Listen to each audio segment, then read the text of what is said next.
Mi nombre es Luciana Miche, yo soy la directora del Centro de Política Internacional de la UBA, el CEPI, y como todas las tardes hacemos alguna charla que tiene que ver con la parte académica, ¿sí? Con diferentes docentes de la UBA, en principio. Tenemos muchos docentes de la UBA, especialistas en relaciones internacionales. Hoy tenemos a un docente, no solo de la UBA, sino de otras universidades, que ahora lo voy a pasar a presentar. Antes le voy a pasar la palabra a Joana Solís para que cuente temas más administrativos y en breve presento a nuestro invitado de hoy. Muchas gracias por estar conectados en el día de hoy. Joana. Sí, gracias Luciana. Para los que es la primera sesión, vamos a habilitar el chat unos minutos para aquellos que no nos dejaron ya sus datos de contacto, nombre, apellido, email e institución a la que pertenece, si lo quieren dejar para formar parte de la red de contactos del CEPI en el chat. Después vamos a cerrar el chat público para no distraer a quienes están conversando. Vamos a recibir por el chat privado las preguntas para Tomás durante toda la charla, y más cerca del final vamos a abrir el espacio a preguntas. Una vez que empiece la charla vamos a apagar las cámaras y silenciar los micrófonos por una cuestión de conectividad, para no sobrecargar la línea, y más cerca del final las volvemos a abrir para vernos las caras y saludarnos y hacernos preguntas al final, ¿sí? Así que muchísimas gracias. Bueno, gracias Joana. Como ven, día a día estamos generando una comunidad del CEPI, una comunidad no solo de miembros del CEPI, sino también personas que les interesan repensar las relaciones internacionales en este mundo incierto, en un mundo que vamos viendo en las distintas charlas que hay cuestiones que se están focalizando específicamente en todo lo que es el virus del COVID-19, y también en algunas otras amenazas que tienen que ver con la seguridad internacional. Hoy tenemos el gusto de estar compartiendo esta charla con Tomás Bieda. Tomás Bieda es licenciado en Ciencias Políticas de la UBA, tiene un magíster de Ciencia Política en el DITELA y es doctorando de Ciencia Política del DITELA. O sea que hizo toda la carrera de Ciencia Política del principio al fin. Él es docente de la UBA, docente de la Universidad de Bolonia y también docente de el San Andrés. Así que tiene también una trayectoria docente muy importante. Y no solo eso, sino como muchos de los invitados que estuvieron compartiendo con nosotros, tiene una actividad también de gestión. Él es el ex director de Política de Seguridad Nuclear y No Proliferación, exdirector y ahora asesor político en la Honorable Cámara de Diputados de la Nación Argentina. Así que como ven, es de alguna manera alguien que trabaja en la política, alguien que enseña política y alguien que estudia política. ¿Cómo estás, Tomás? Bienvenido al CEPI, bienvenido a la charla. ¿Cómo estás hoy? ¿Cómo estás pasando esta cuarentena? ¿Qué tal? Buenas tardes. Buenas tardes a todos. Ante todo, la formalidad, pero no tanto. Muchísimas gracias de verdad por esta invitación. Es un honor formar parte de esto. Yo los vengo siguiendo hace algunas semanas. Así que muchísimas gracias por, en el buen sentido, entretenernos todas las 7 de la tarde, ¿no? Digamos, sabemos que yo de alguna forma mi día termina cuando tengo la charla del CEPI, ¿no? Digamos, entonces es siempre bueno terminar con amigos y con buenas reflexiones, así que muchas gracias. Acá pasando la cuarentena, rodeado de animales, así que también eso es una aclaración. Puede ser que en algún momento pase algún gato por ahí. Hay una rumba, hay una gata que le gusta, digamos, siempre aparecer en la cámara. Siempre que doy clases ahora virtuales, le gusta aparecer por acá. Vamos a evitar que eso suceda, pero aclaro, por las dudas. Nos pasa a todos, aparte es como bienvenidos a mi casa, bienvenido Tommy, acá tengo mi café del CEPI para compartir con vos, muy bien, ahí tenés el tuyo. Una de las cosas, ¿verdad que tomo un sorbito? Una de las cosas que estuvimos viendo a lo largo de las charlas y que yo estuve también percibiendo es que hay una desmesurada, para mi gusto, situación donde solo estamos analizando la cuestión del virus, la pandemia, esta cuestión disruptiva, ¿no? de esta pandemia y de de esta cuestión global. Y lo que estoy advirtiendo como analista internacional es que el mundo ya era incierto. Nosotros teníamos, como ayer decía un poco Sebastián Bigliero, ¿no? Nosotros estábamos viviendo en un mundo de situaciones anárquicas, de no solo grandes potencias que se manejan anárquicamente, sino también de diferentes actores que están dentro de la política internacional que se mueven de forma anárquica.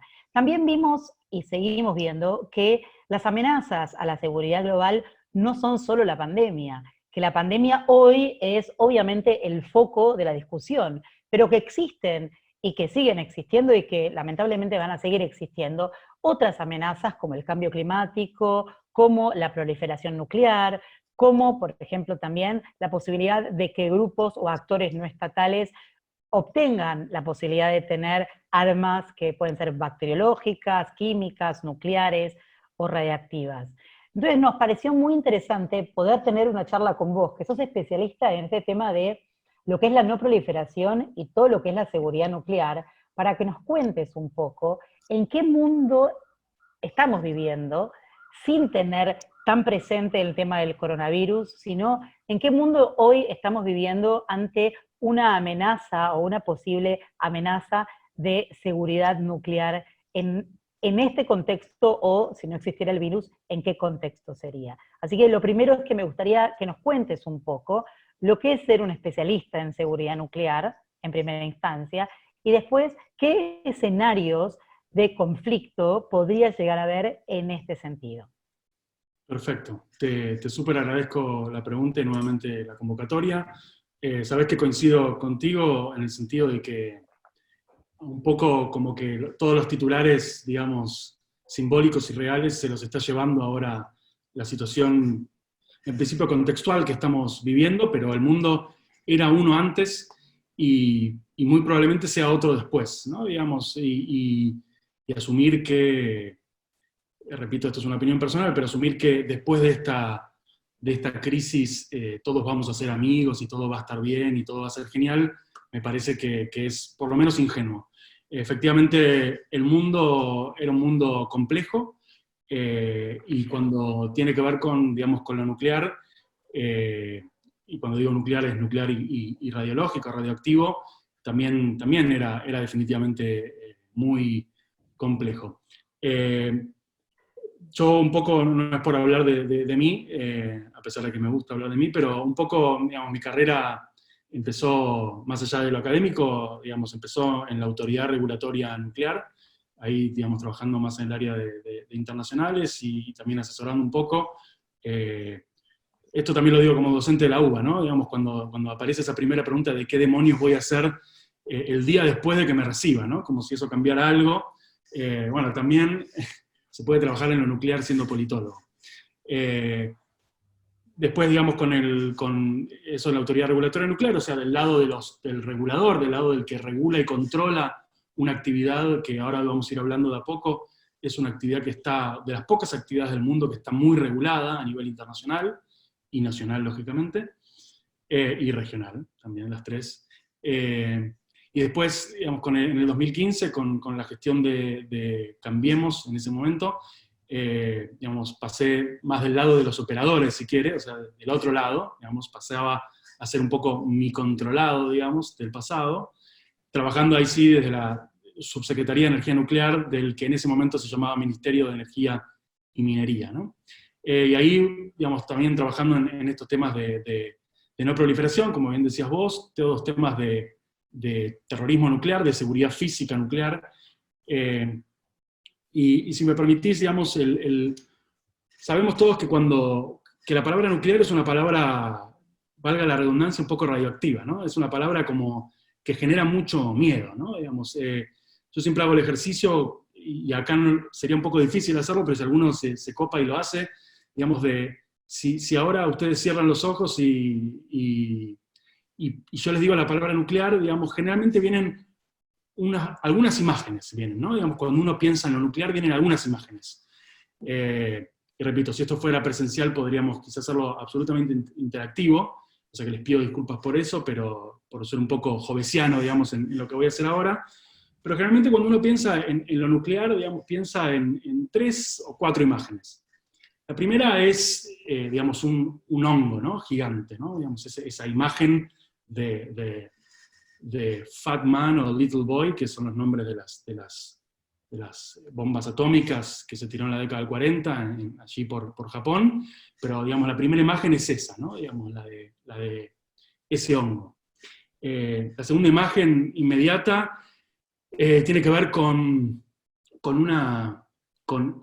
casas abandonadas, mucha vegetación, digamos, que toma una casa, toma una ciudad, tazas abandonadas, una muñeca que nadie juega, ¿no? Digamos, es típicas imágenes de Chernóbil, ¿no? Digamos, y ahí... De desolación. Exactamente, De ¿no? desolación. Si a uno le interesa el tema, también se puede, digamos, con Google Street, también podemos caminar por las ciudades de la ciudad que estaba cerca, o del pueblo que estaba cerca de Chernóbil. Pero básicamente la segunda imagen tiene que ver con, y ahí HBO no nos ha ayudado mucho, digamos, en todo lo que tiene que ver con el mundo nuclear, porque, digamos, ha creado, digamos, esa serie muy famosa sobre Chernóbil, pero bueno, la segunda imagen tiene que ver con accidentes nucleares, ¿no? Los 3 accidentes nucleares severos que ha tenido esta industria, Three Mile Island en la década del 70 en Estados Unidos, Chernóbil en la década del 80 en la Unión Soviética de ese momento, territorio ucraniano actual, y Fukushima en el 2011 en Japón. Y la segunda, o la tercera imagen, que parece chiste, y cuando yo lo digo parece un chiste, pero no lo es, tiene que ver con, primero, un pez con muchos ojos, ¿no? Digamos, un pez con muchos ojos, o, si no le gustan los Simpsons, digamos, Bruce Banner, ¿no? Digamos, el increíble Hulk, digamos, todo ese mundo, pero básicamente también tiene que ver con, si vemos el personaje de Homero Simpson, que no es el objetivo de esto, ¿no? Pero si vemos el personaje de Homero Simpson, ¿no?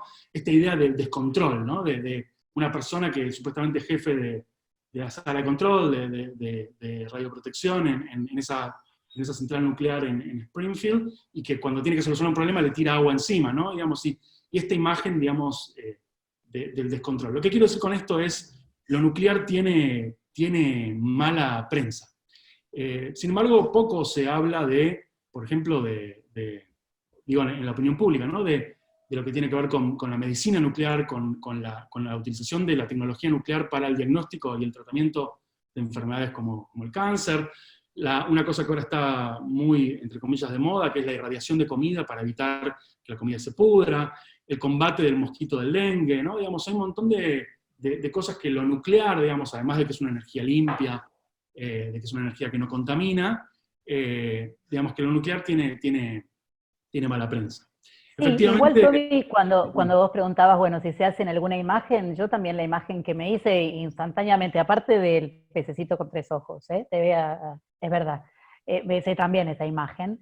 Más que nada no el pececito, sino ese tubito verde que tienen los Simpsons que lo van tirando, sino también vino la imagen de un científico, del Balseiro, por ejemplo, ¿no? Vi esa imagen, me remonté a Bariloche, al Balseiro, y eso del prestigio del científico argentino o la científica argentina que trabaja en una institución tan prestigiosa, tanto nacional como internacional. No sé si los demás en esta charla lo hicieron, pero digamos, también pensé en eso, ¿no? En lo nuclear asociado a lo científico, y en lo científico que también hoy por hoy se está viendo como súper importante en este mundo tan incierto, ¿no? Desde la parte científica. No hablo del Malbrán, pero digo sí del Balseiro.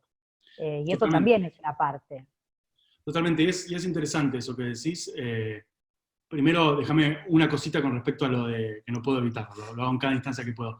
Digamos, efectivamente, cuando vos a la gente le preguntás un color para relacionar con lo nuclear, el color que viene generalmente es ese verde, o el amarillo, ¿no? Digamos, el verde suele venir de la presentación de Los Simpsons, recordamos que es una serie que tiene 30 temporadas, o sea, que es quizás la serie o los dibujitos más famosos de la historia, o si no el amarillo que tiene que ver con el trébol nuclear, ¿no? Digamos, con ese símbolo nuclear. Pero efectivamente ese no es el color de lo nuclear, digamos, y digamos, el color de lo nuclear es un celeste un azul muy intenso que viene del efecto Cherenkov, ¿no? Digamos, pero digo, al margen para que vean cómo uno a veces, no me quiero meter en esta idea de los medios, pero digamos, a veces uno toma imágenes no son las más precisas. Respecto del otro que decía, me parece que es súper interesante, además estamos ahora a pocos días de que se haya celebrado 65 años del surgimiento del Balseiro, el Instituto Balseiro, que es uno de los institutos de la Comisión Nacional de Energía Atómica, junto con el Benningson y el Instituto Sábato, de los 3 centros nucleares que tiene la CONEA, la Comisión Nacional de Energía Atómica Argentina. Y es interesante porque si hay algo que nos puede quizás dar esta crisis, es un poco repensar el rol que tiene el experto, ¿no? Digamos, hace poco lo charlábamos también con ex jefes o con colegas, amigos. En la década del 50, cuando comienza la energía nuclear en el mundo en general, pero en Argentina en particular, en Argentina, ¿no? En 1951, en el 55 en Chile, 56 en México, 51 en Brasil, ¿no? Digamos, cuando empiezan a surgir la cuestión nuclear, digamos, era prestigiante la energía nuclear, ¿no? Era un símbolo o una igualación con, digamos, manejar una tecnología muy compleja, definitivamente Sí, muy compleja. era un atributo de poder también, ¿no? De un atributo total de poder y de posicionamiento internacional, ¿no? Y regional, por supuesto. Exactamente, digamos, ahí cuentan, digamos, casi en el plano anecdótico, pero también en el plano real, que las provincias en Argentina se peleaban por recibir o que se construya las centrales nucleares. Nosotros en Argentina tenemos 3, 2 en la provincia de Buenos Aires, en el kilómetro 100 de la ruta número 9, al norte de la capital federal, y una en la provincia de Córdoba. Pero las provincias se peleaban, y hay un poco, repito, casi en el plano anecdótico, pero también es muy interesante, como cuentan en ese anecdotario, que a los científicos de la CONEA en su momento en Bariloche, porque ahí es donde surgió, como bien decías vos, toda la aventura nuclear, no les cobraban el taxi, les regalaban comida, ¿no? Era como una cosa muy interesante, digamos, lo que pasaba con el experto y el científico. Después, con el recorrido, digamos, de la historia mundial, el experto pasó a tener otro lugar, y pasó a ser del que me salvaba al que me enfermaba, ¿no? Digamos, y pasó a ser, la industria nuclear pasó a ser, repito, la que venía a salvar y a solucionar un montón de problemas en términos de capacidad de generación eléctrica, pero también pasaba a ser la que nos enfermaba, la que nos generaba, digamos, la que nos irradiaba, la que si tengo fiebre... Sí, cuestionada. Exacto. Cuestionada de alguna manera.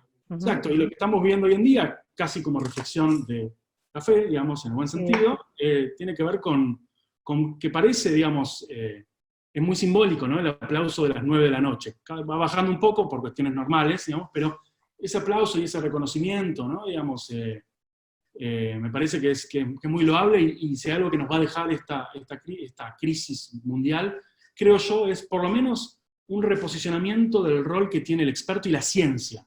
¿Sí? La ciencia, porque la ciencia hoy en día es, digo, todos en algún punto, no sé si sintieron ustedes, cierto relajo cuando el otro día, o cierta relajación cuando el otro día salió la noticia de que la Universidad de Oxford en principio probó la vacuna. Y la ciencia es la que en principio nos va a sacar de esto, ¿no? Digamos, por lo menos es lo que la mayor parte de nosotros creemos. También está la teoría conspirativa de que es la que nos metió, pero bueno, es otro tema, ¿no? Digamos. Pero sí, definitivamente lo nuclear como parte de un expertise muy complejo, como decías vos, ingenieros nucleares del Balseiro, digamos, y físicos y químicos, digamos, con esa, de verdad, esa gente de hombre de bata, ¿no? Hombre y mujer, ¿no? De bata. Me parece que es interesante cómo va probablemente el mundo que se venga tenga otro lugar, el conocimiento, la ciencia y la tecnología. Y este mundo que nosotros conocíamos hasta el presente, que yo creo que igualmente va a ser muy parecido al que va a estar pasado mañana, lamentablemente, quizás inclusive más incierto. Este mundo, ¿cómo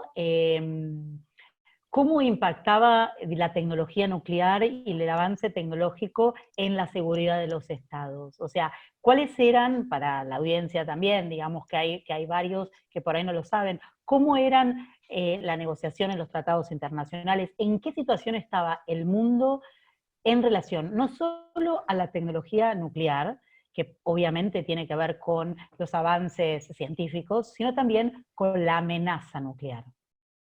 Está muy bien la pregunta, perdón que estoy anotando acá. Para empezar a responder esa muy buena pregunta, Cuando hablamos del mundo nuclear, nosotros siempre decimos en general que nos topamos con las 3 S's. 3 S's. En inglés, si me permiten, digamos, safety, security y safeguards, ¿no? Digamos, el idioma castellano tiene un problema, que es que la palabra seguridad significa lo que en idioma inglés o en otro idioma son 2 términos distintos. Por eso nosotros ahora van a ver que le agregamos una palabra. Se suele agregar una palabra en castellano. La primera de esas S es el mundo de la safety, de la seguridad radiológica o tecnológica, tiene que ver con este temor que tiene esta tecnología, que es la idea del accidente, ¿no? Y muchos de ustedes, si vieron la serie Chernobyl, es ese mundo, ¿no? Para decirlo rápido, es proteger a la gente, a la sociedad y al medio ambiente de los efectos nocivos de la tecnología nuclear. Es el mundo, repito, Chernobyl, es el mundo Fukushima, es el mundo Three Mile Island, es el mundo Goiânia en Brasil, es, digamos, distintos accidentes, pocos, yo sé que es poco feliz lo que estoy diciendo ahora, pero que como industria, los pocos accidentes que como industria, digamos, ha tenido el mundo nuclear. Esa es la primera de las S. La segunda de las S es el mundo de las salvaguardias nucleares o safeguards, ¿no? Digamos, que es también otro de los, como bien decías vos, otro de los peligros que tiene o de los riesgos que puede tener la tecnología nuclear, que tiene que ver con evitar la proliferación nuclear, digamos. Cuando se habla de proliferación nuclear, saben ustedes, se está hablando de los caminos que generalmente entidades estatales realizan hacia el artefacto, ¿no? Digamos, para llamarlo con un eufemismo, digamos, para decirlo rápido, la bomba, ¿no? Digamos. Entonces hay un montón de mecanismos de inspecciones, mecanismos regionales, nacionales e internacionales, a partir del Organismo Internacional de Energía Atómica, que quizá muchos de ustedes ahora conocen, porque hay un argentino, un embajador, Rafael Grossi, que lo está presidiendo.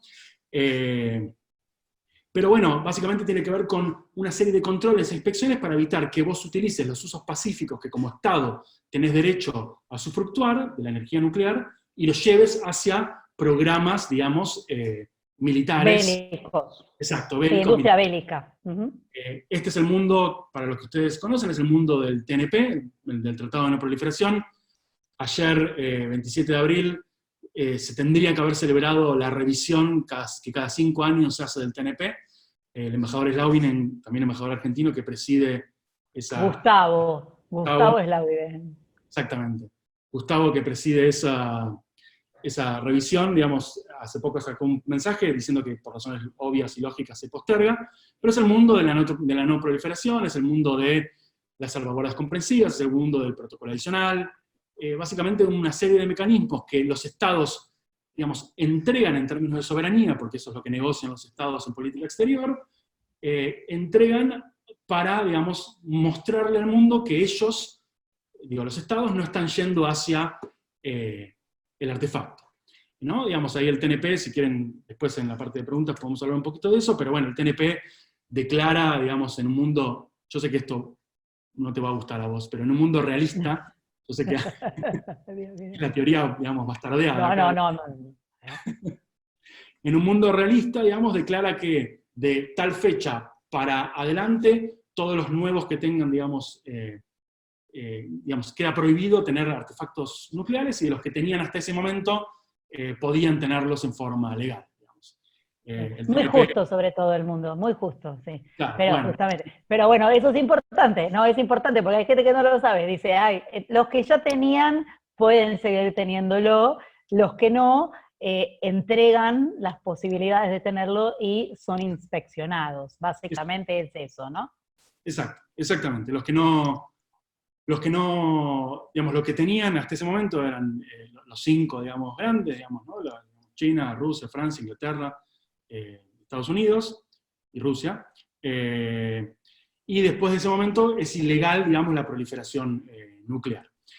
Sin embargo, si ustedes leen el TNP, digamos, lo pueden googlear, digamos, rápidamente aparece el PDF en castellano.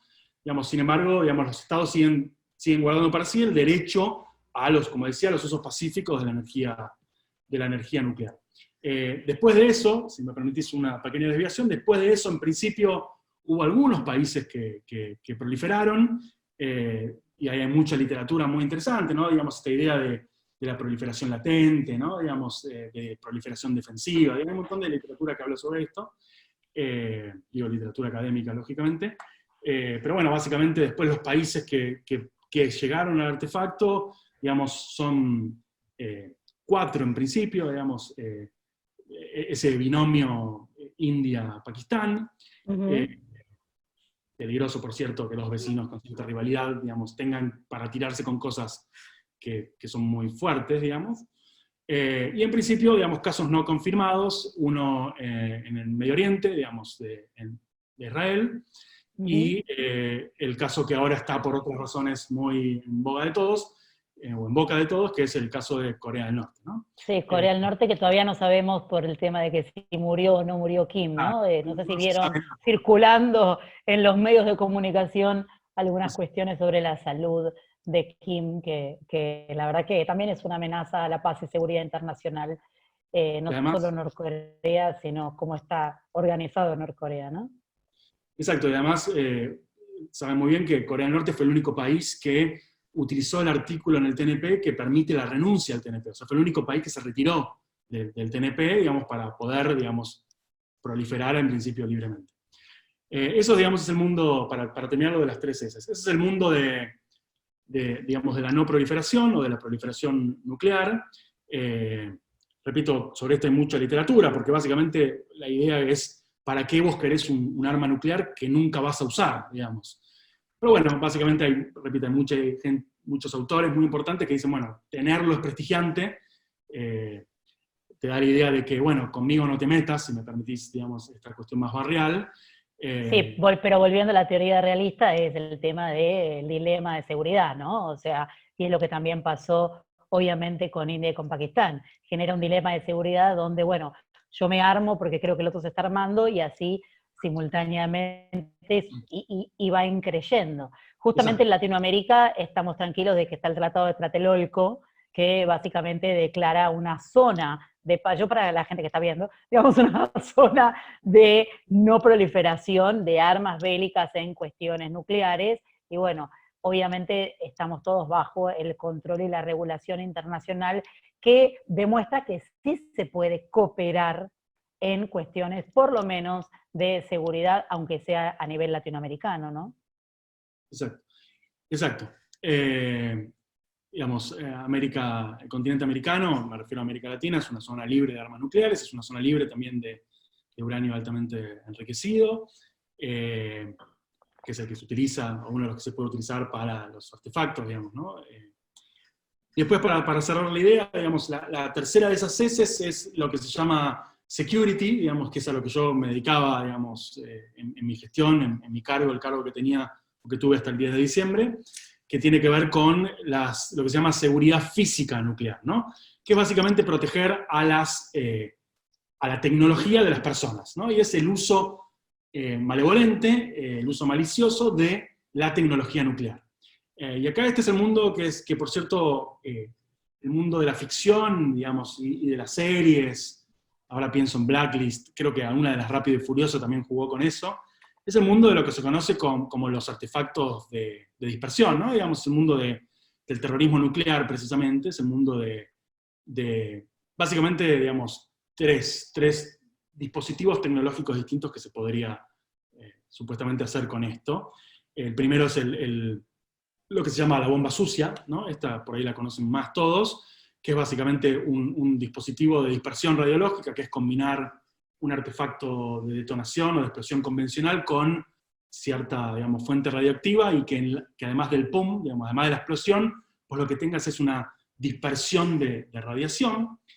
El segundo tipo digamos, de temor que se tiene con respecto a la tecnología nuclear en este plano tiene que ver con el robo de material nuclear para crear otro tipo de dispositivo, que es el dispositivo de exposición radiológica, que básicamente es la idea de irradiar, digamos, con un uso malicioso, ¿no? Irradiar a la gente, a la población, al medio ambiente, sin que haya un pum, sin que haya una explosión. Esto básicamente tiene que ver con, por ejemplo, sacar el blindaje de una fuente y irradiar a la gente. Ahí, si a alguno le interesa este tema, hubo un caso hace algunos años, hace 10, 15, 18 años en China, donde una persona por una disputa comercial, por un problema, digamos, cotidiano, podríamos llamarle, para vengarse de otro, agarró en el Durlock de arriba una fuente de iridio 192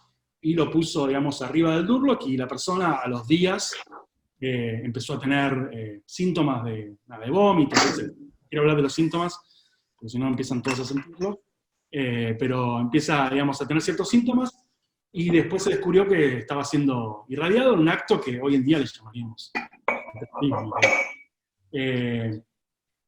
Y finalmente, repito esto, el problema que tiene es que son artefactos que no tienen detonación, digamos. Mucha de la cuestión, digamos, policial tiene que ver con seguir la explosión, ¿sí? Ustedes bien saben, quizá lo tendría que haber dicho antes, pero saben que la radiación no se huele, no se toca, no se la ve, ¿no? Digamos, no se la puede ver, solamente se la puede detectar con aparatos, con dispositivos de detección, digamos, de radiación. Y la tercera forma es lo que se llama una bomba, digamos, nuclear improvisada, que básicamente, esto es un poco más complicado, pero básicamente tiene que ver requeriría cierta capacidad estatal. Ustedes saben, entenderán que para manejar este tipo de materiales, cobalto 60, iridio 192, cesio 137, distintas fuentes radioactivas que puede haber, que se las usa para cuestiones industriales, para cuestiones médicas, digamos, requiere cierto conocimiento, ¿no? Entonces, en términos de esto, repito, que es una opinión personal y no refiere y no remite para nada a ninguna posición de nadie, es solamente una opinión personal, pero en términos de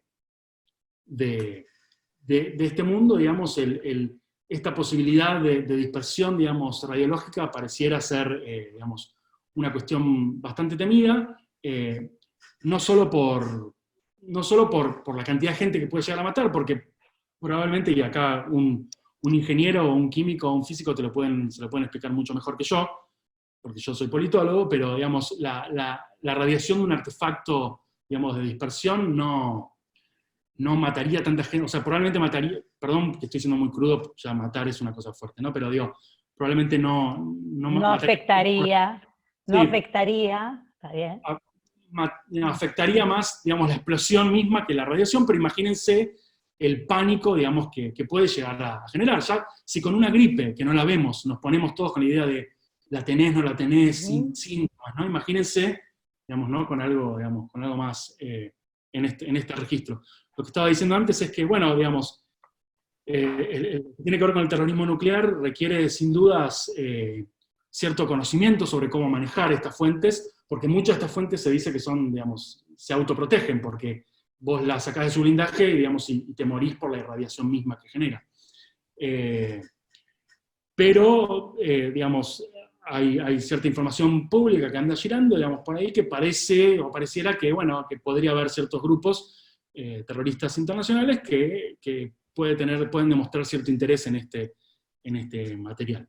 Dicho esto, es una opinión personal, pero también es una opinión personal ver que en el mundo de febrero para atrás, ya que vos me preguntabas sobre eso, Luciana, pareciera que los patrones de terrorismo van más hacia, yo siempre digo, en vez de ir para adelante en la historia en términos tecnológicos, van para atrás.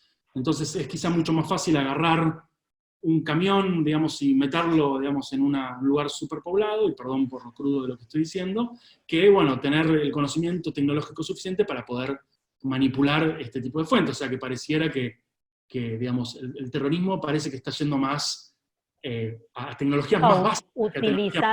Utilizando quizás algo que yo lo hice también hace más de 20 años cuando me recibí. El último trabajo que hice fue la posibilidad de que grupos terroristas no utilicen tanto material radioactivo o armas químicas o bacteriológicos, y que sí utilicen armas convencionales como otras formas de generar terror. Y bueno, eso lo publiqué en el 99 en el CARI. Imagínate, después en el 2001 fueron los atentados terroristas del 11 de septiembre, y me acuerdo que Juan Belicov decía, una alumna mía ya lo había advertido hace 2 años, y no era que tenía la bola de cristal, era justamente porque uno es analista y ve que la mitad de la biblioteca estaba comprometida. En mitad de la biblioteca decía, hay que tener cuidado con el material radiactivo y el brain drain y los científicos rusos que estaban en la ex Unión Soviética y ahora se quedaron sin trabajo, en ese entonces, ¿sí? Y todo lo que es el anthrax, el material bacteriológico. Yo estaba más con la utilización de posibles armas químicas, como por ejemplo el gasarín, que se utilizó en el 95 en Tokio, por un grupo terrorista, Aum Shirinko, estoy hablando del siglo pasado, pero digamos, esas eran las investigaciones que hacíamos hace 20 años. Por eso digo, esas investigaciones siguen estando dentro de los centros de estudio. Nosotros vemos que seguimos investigando y seguimos viendo la capacidad de algunos grupos extremistas o algunos grupos que no están dentro de la órbita de los estados puedan generar terror con algunas armas no convencionales. Como vos bien decís, es mucho más fácil manejar una bomba casera dentro de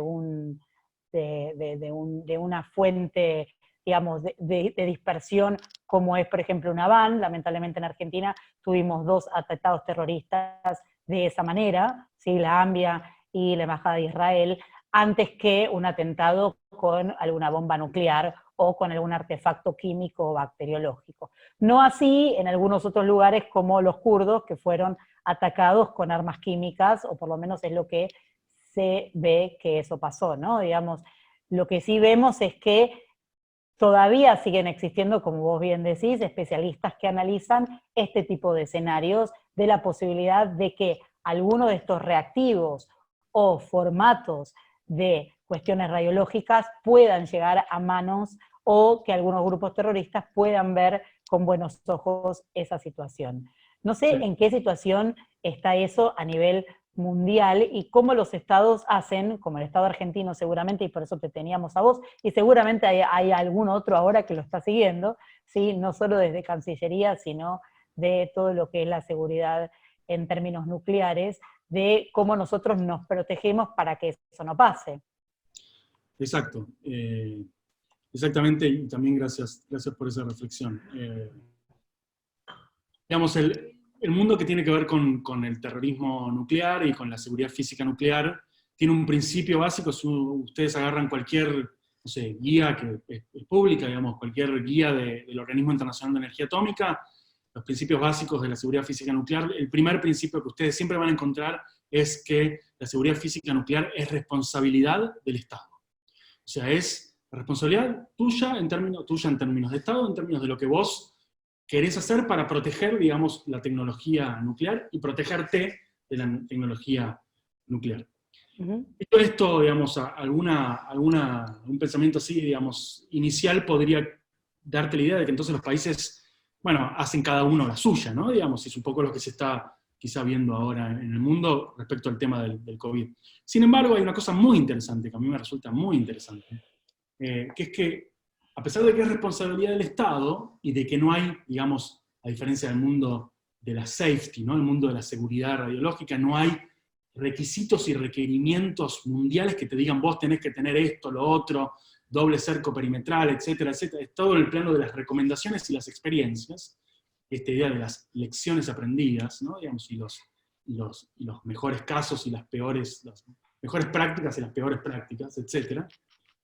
Sin embargo, en este mundo que es muy, muy weberiano, ¿no? En el sentido de que está muy basado en cada uno de los Estados-nación, hay mucha colaboración, y eso es muy interesante, hay mucha cooperación. Hay mucha colaboración por la idea de, y esto es una opinión personal, pero es la idea de que, a pesar de las diferencias ideológicas, las diferencias políticas, partidarias, y no hablo de Argentina, hablo del mundo, pensando en las superpotencias y en dos en particular que pueden pensar muy distinto. Sin embargo, se ve mucha colaboración entre ellos mismos. O sea, en los peores momentos el peor momento de relaciones entre estos dos países, que se imaginarán cuáles son, sin embargo, había mucha cooperación en términos de seguridad física nuclear, ¿no? Digamos, me refiero a que el mundo en general, por la idea de tener un enemigo en común, que en principio es el terrorismo nuclear, que es una especie como de exceso, o sea, como que es algo, digamos, que ninguno podría tolerar, colabora y coopera en términos de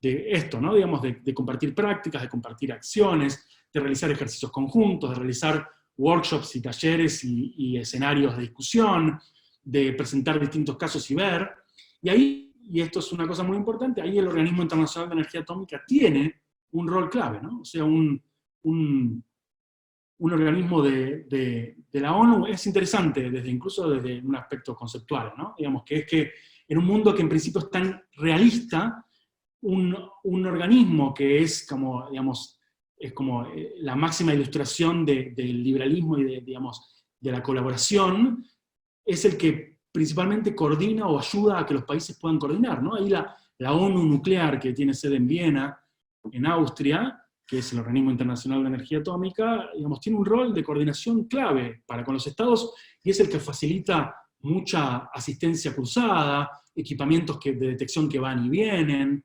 en el mundo... O sea que la cooperación existe y es factible justamente porque la amenaza puede ser tan disruptiva que obviamente los costos y los beneficios para cooperar superan ampliamente. Tommy, tengo dos preguntas de diferentes observatorios del Centro de Política Internacional. Uno es el Observatorio de Defensa y Seguridad y otro es el Observatorio de Economía Política Internacional. Quiero darles la palabra a ellos porque aunque no lo creas, ya pasaron 45 minutos de que estamos hablando. Giovanna, si querés darle... No, al revés. Bueno, muchas gracias, muy interesante la charla hasta ahora. Vamos a empezar, si les parece, con una pregunta del Observatorio de Economía Política Internacional, con Candelaria. Hola Tomás, ¿cómo estás? Mi pregunta es, ¿qué impacto económico, me imagino que positivo, podría tener la exportación de sistemas o de la energía nuclear y atómica para Argentina y cómo poder pensarlo también como un horizonte para construir esa matriz productiva que necesitamos para hacer el salto y desarrollarnos? Gracias Candelaria por esa buena pregunta. Viste que los politólogos, digamos, tenemos la capacidad de hablar también de economía. Nos metemos, vamos como invadiendo distintas facultades. Así que gracias por esa pregunta.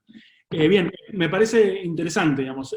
La primera cuestión a tener en claro es que, bueno, la energía nuclear tiene un desafío que es, en principio, es una energía que es más cara que otras, ¿no? Digamos, la tecnología nuclear. Precisamente porque, como estábamos hablando, ahora me entero hace ya 45 minutos, digamos, tiene muchos controles, a su vez es una tecnología que es digamos, cara, requiere mucha formación, mucha institucionalidad, digamos, es algo caro. En términos de si vos la comparás con otras energías. Sin embargo, hay una cosa muy interesante, pensando ahora, permítame ser argentinocéntrico, sé que por ahí hay gente de otras partes del mundo, del continente, escuchando esto, pero digamos, en Argentina hay una cosa muy interesante que tiene que ver con que digamos, para citar lo que siempre dice un amigo y ex jefe, digamos, Argentina en el mundo nuclear, o en la tecnología nuclear, juega en primera. Y juega en primera, ahora que no hay descensos es un problema, pero digamos, juega en primera y gana campeonatos. O sea, no es que pelea a mitad de tabla. Digo, está siempre arriba, ¿no? Digamos, nuestros científicos de la CONEA, del Balseiro mismo, son, digamos, muy conocidos a nivel internacional.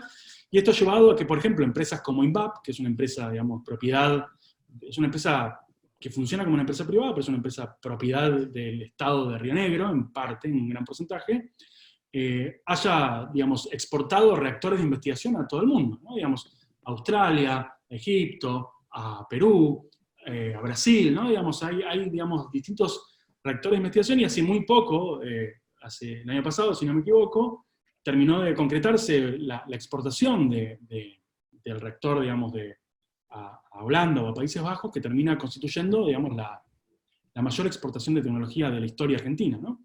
Entonces, hay algunas cosas, o muy pocas cosas en las cuales yo creo que y esto es una opinión obviamente sesgada, pero fundamentada, que la tecnología, digamos, que Argentina puede jactarse de poder jugar en primera, digamos, y la tecnología nuclear, que obviamente te imaginarás que es una tecnología que tiene un efecto spin-off gigante, ¿no? O sea, es una tecnología que mueve o una industria que mueve otras industrias, lógicamente, pues imagínate que para abastecer o sea, para construir una central nuclear, imagínate la cantidad de otras industrias que intervienen, lo mismo para un reactor de investigación. Eso creo que es saliendo de la coyuntura en la que estamos, es el país al que, por lo menos yo como ciudadano digo esto, ciudadano argentino, digamos, es el país al que uno le gustaría, digamos, aspirar, a un país que es muy innovativo, y ahí un país donde la historia nuclear argentina ha mostrado que Argentina, y de la mano de nuestros científicos, de la Comisión Nacional de Energía Atómica principalmente, digamos, siempre han estado digamos, empujando y ayudando a empujar el límite tecnológico, y esto tiene un efecto, digamos, claro sobre, iba a decir efecto derrame, pero es una frase poco feliz, tiene un efecto claro sobre la economía, sobre las exportaciones, sobre los dólares, digamos, que pueden entrar al país, pero además sobre la propia reactivación, digamos, de la economía argentina. Perfecto.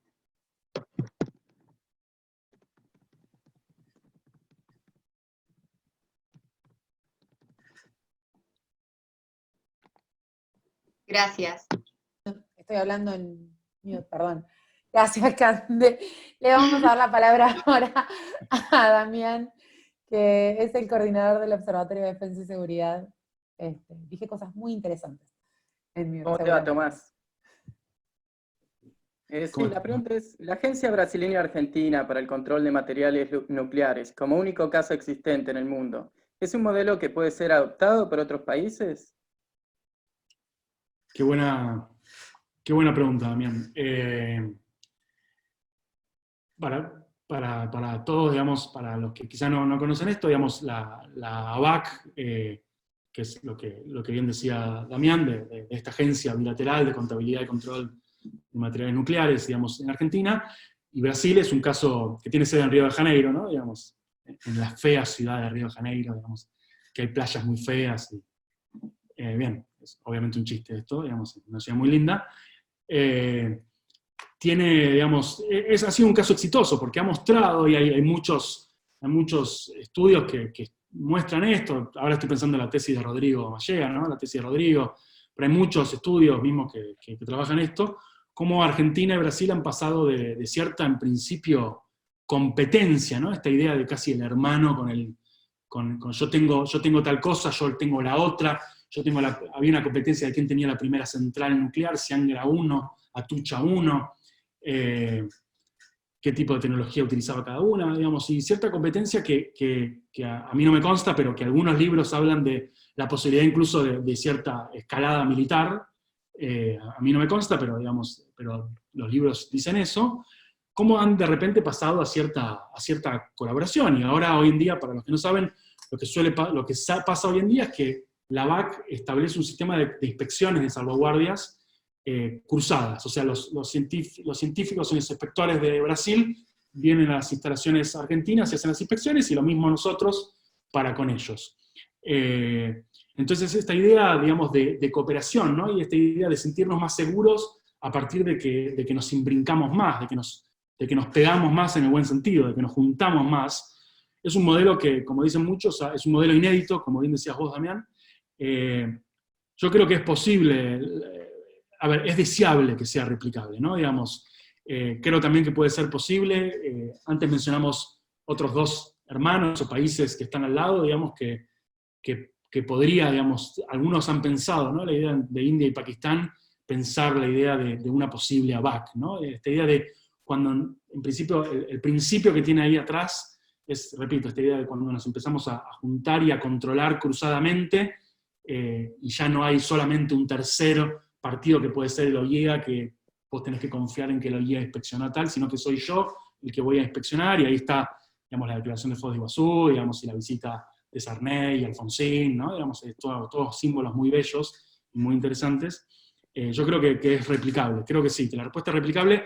Hay muchas teorías, por ejemplo la teoría de las comunidades epistémicas, que te dice que la forma para replicarlo es desde abajo, ¿no? O sea, gran parte de lo que te muestra la tesis de Rodrigo es que la CENEN, o sea, la Comisión Brasilera de Energía Nuclear, y la CONEA Argentina empezaron a colaborar a nivel de intercambio, científicos nuestros que van para allá, científicos de ellos que vienen para acá, y de abajo para arriba, ¿no? Esta especie de rotación desde abajo, empezaron a convencer a los decision makers de que no éramos tan distantes, ¿no? Digamos, yo creo que a mí esa teoría me convence mucho, digamos. Lo que quiero decir con esto es, muchas veces los países se pelean en el plano de los decision makers arriba de la alta política, pero abajo lo que tenemos es un sinfín de continuidades y gente que piensa igual, y que piensa, digamos, de la misma forma y que ha trabajado en forma conjunta, así que creo que para responder, long story short, digamos, la respuesta corta sería sí, es replicable,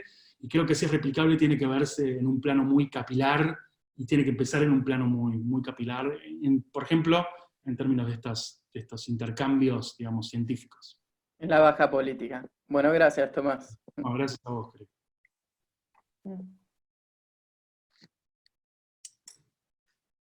Muy buena la pregunta, Damiani, muy bueno, Tomás. Mientras que hago una pregunta y Tomás un poquito, quiero que vayas viendo también la gente que está conectada, algunos grandes amigos, algunos que no veo hace un montón de tiempo, como Rodrigo García Girard, María Pía Devoto, gente que sabe mucho.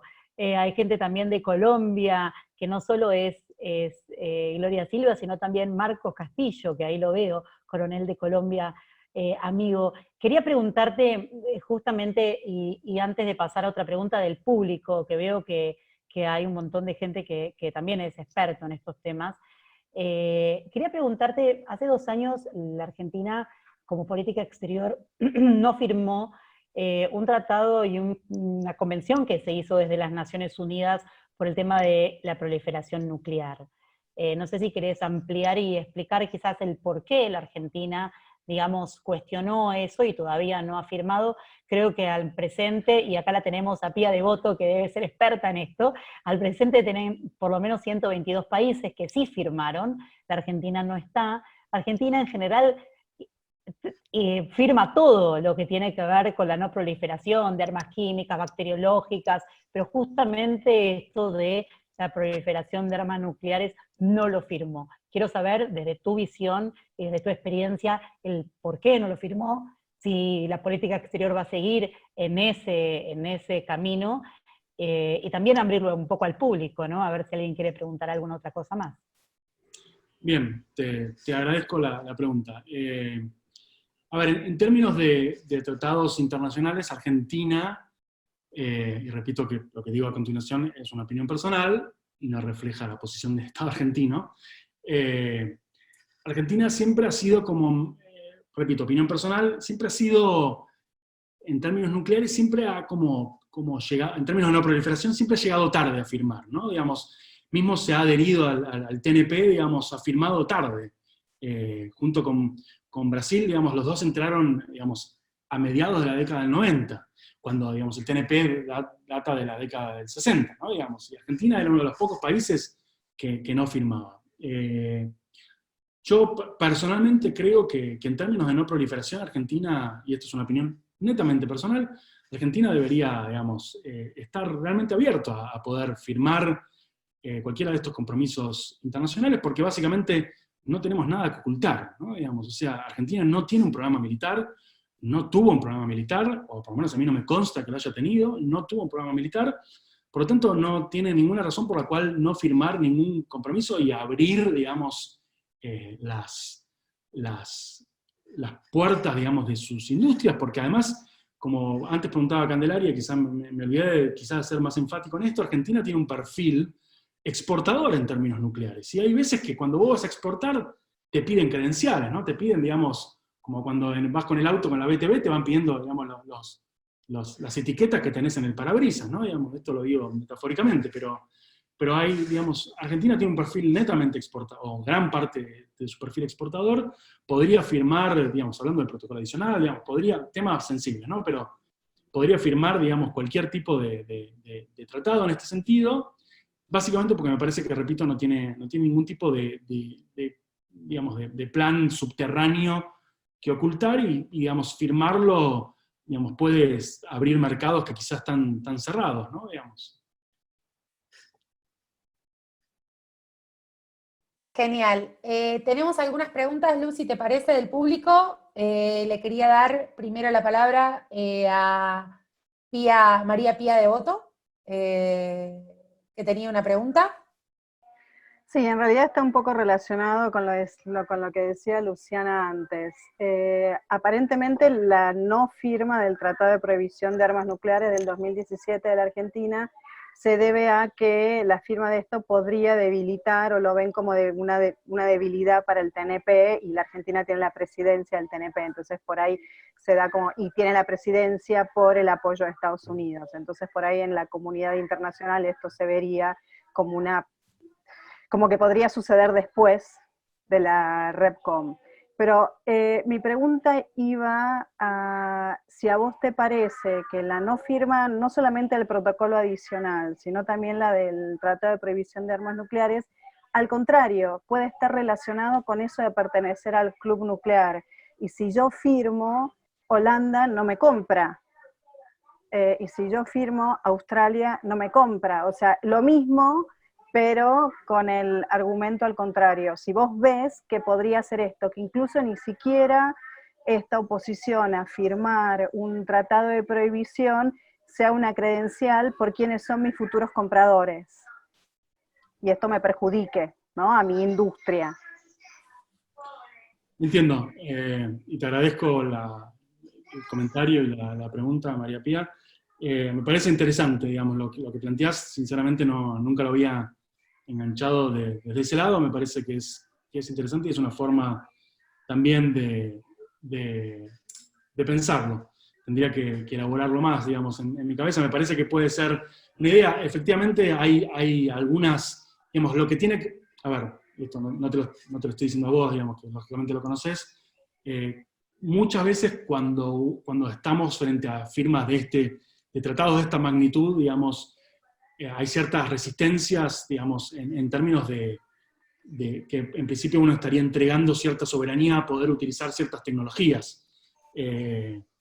Repito que mi opinión en este caso está formada, digamos, es sesgada y, digamos, no tendría que haber ningún tipo digamos, de problema para que Argentina, por ejemplo, pueda firmar el protocolo adicional, o por lo menos, ni siquiera firmar, por lo menos empezar a pensar la posibilidad lo pongo como mucho más lejano, ¿no? Digamos que el protocolo adicional es, por ejemplo, mala palabra, ¿no? Digamos, en algunos ámbitos.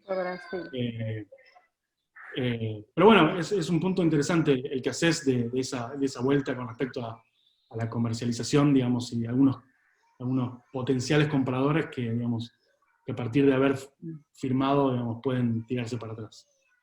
Lo tomo y lo pienso, digamos. Sí, esta es la idea nuestra de crear esta comunidad, ¿no? Poder conectarnos, sociedad civil, investigadores de la UBA, investigadores de otros lugares, y eso es importante. Joana, sé que tenemos otras preguntas. Tengo varias preguntas, ya son las 8:02, ya llevamos una hora de charla, así que tengo varias preguntas. Si te parece, elegimos una pregunta más y vamos cerrando. Y les pedimos disculpas a todos los que no vamos a poder responderles las preguntas hoy, si les parece. Tengo para darle la palabra a Jorge Rinaldi, que había hecho una pregunta muy temprano hoy.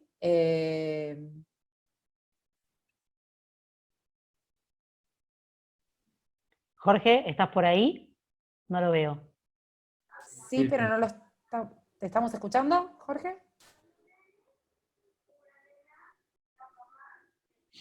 Bueno, pasemos a otra. A ver, ¿ahora? No. Ahí. ¿Ahí?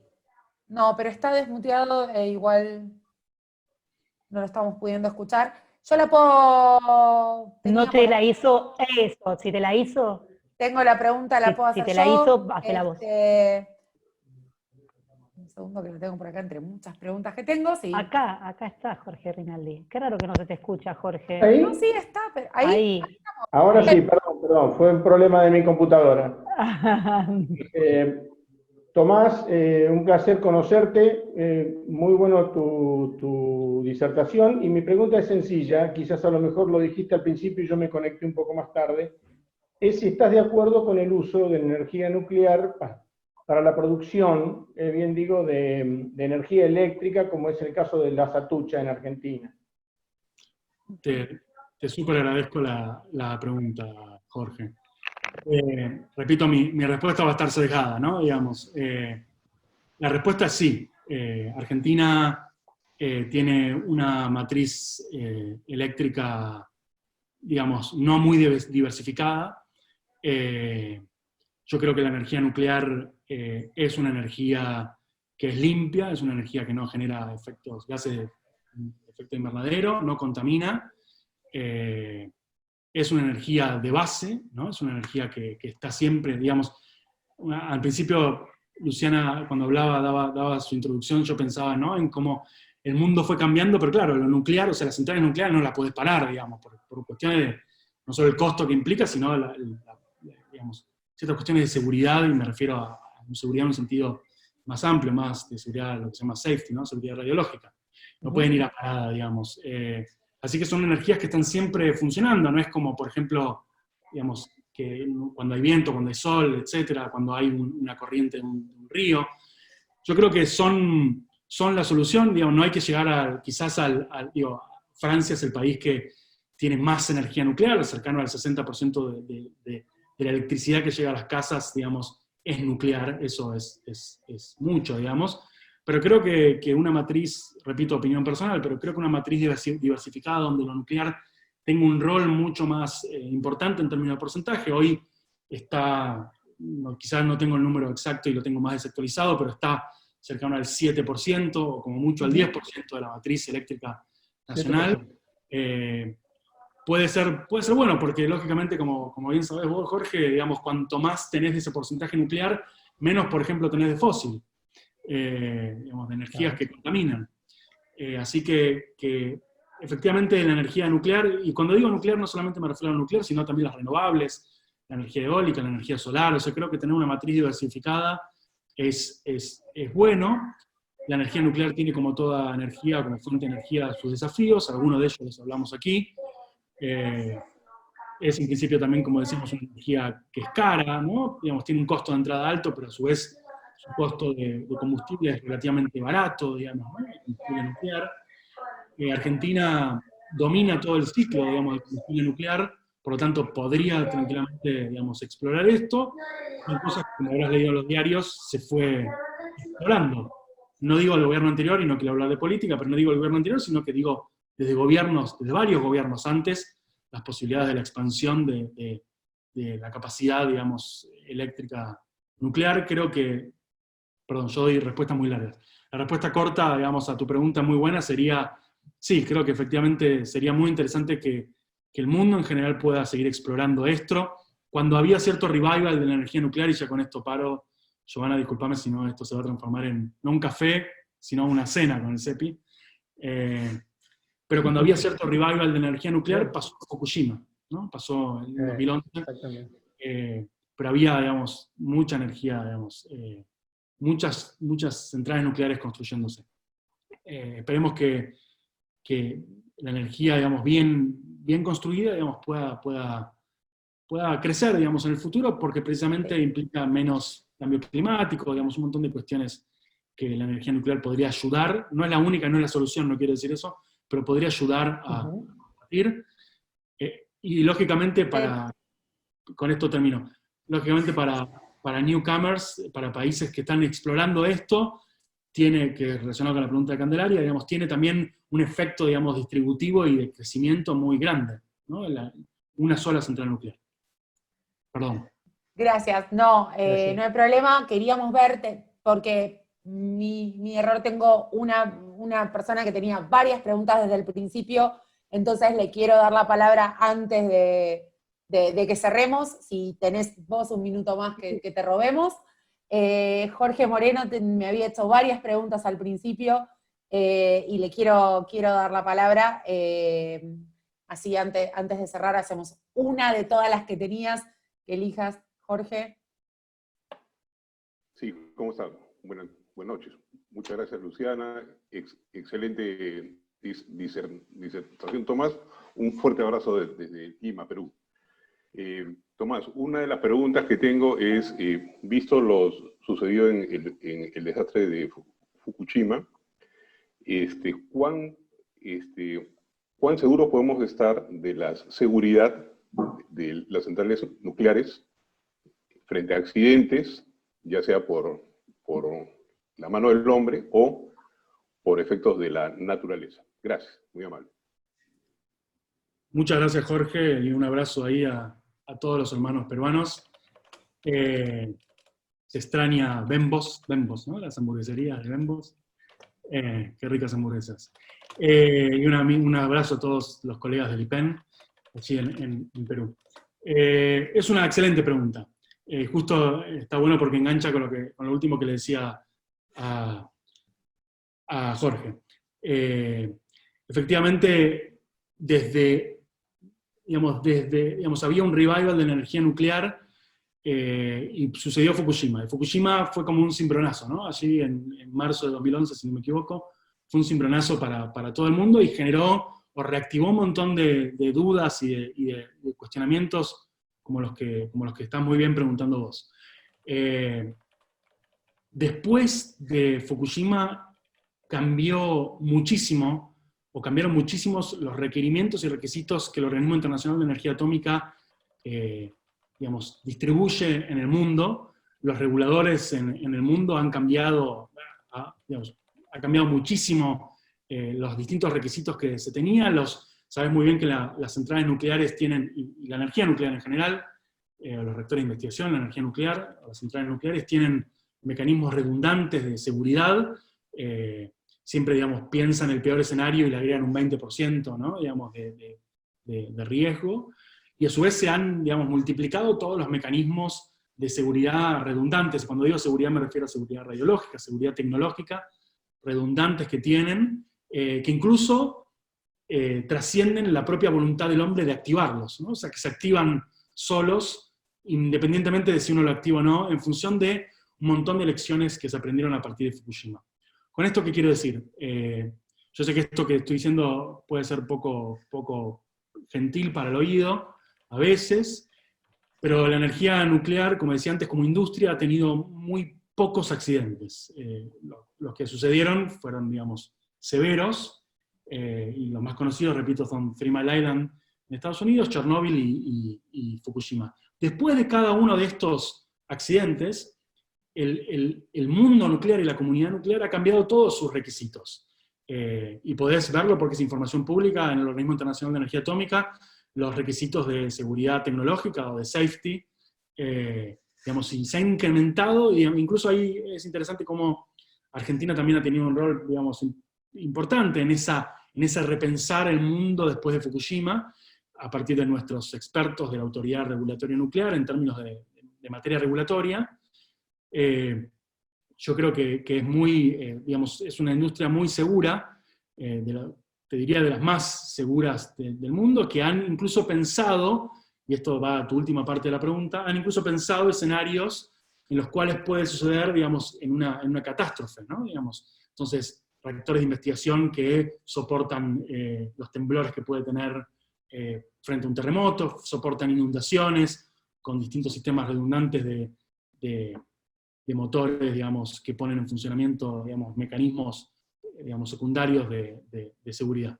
Así que no te podría decir el listado ahora, creo que no, a eso no iba la pregunta, pero después de Fukushima, el mundo de la tecnología nuclear en términos de generación eléctrica se ha revolucionado y ha cambiado todos sus patrones para que efectivamente eso no vuelva a pasar, porque como empezaba mi charla, si me permito el acto soberbio de citarme a mí mismo, es una industria que tiene mala prensa, entonces no puede tolerar muchas de estas cosas, ¿no?